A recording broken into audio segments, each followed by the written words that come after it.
freeride.com. We're here looking at the Live women's Dynamiss.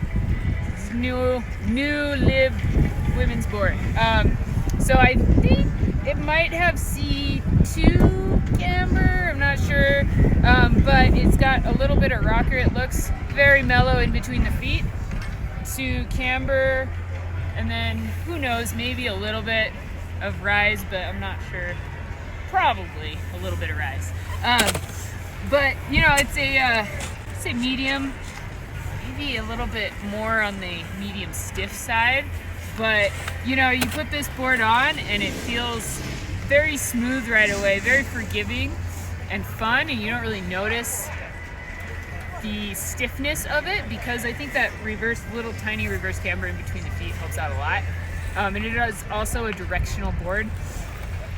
I'm not sure how much. It's not super extremely directional. I didn't really notice it that much, but you know, it's directional. You got a little bit of tail on there. Feels good switch though. Like, you know, you can definitely spin in and land switch and ride for a little bit. Doesn't affect it much at all. So, you know, overall, like, good, kind of all mountain shredder, to be honest, that could probably hang in powder as well, because you got that directional nose on there. Maybe not going to be the extremely best, but it would be good to be like, hey, you know, I'm a rider that rides mostly normal, not 100%, you know, not a lot of switch. I want to be able to set it back or just keep the bindings the same on a powder day and just cruise it. It's got a very mellow mag. I don't know if you see it in there, but so you do get that extra grip tech on there, but it's not the aggressive one that's going to be the extreme traction.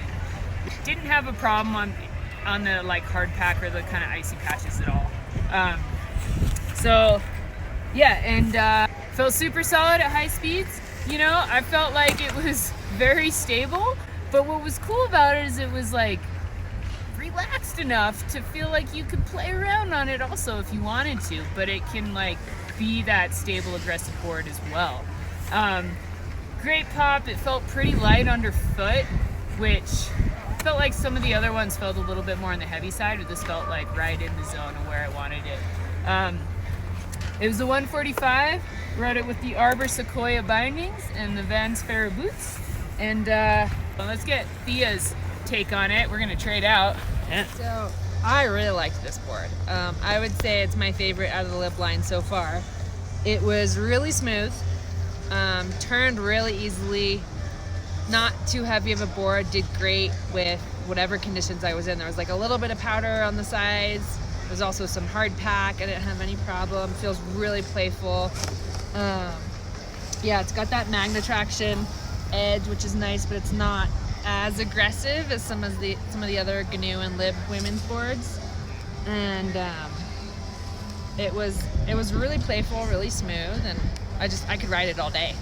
Yeah, it's like you got on it and you instantly felt comfortable. Yeah. Did you get that? Yeah. You get on it and you're like, this is home. Yeah. Like, I'm gonna hang here. Exactly. I felt loved like it. you could go anywhere on the mountain with it. Yeah. And I'm in a DC Karma boot, same bindings. So. Yeah. Cool.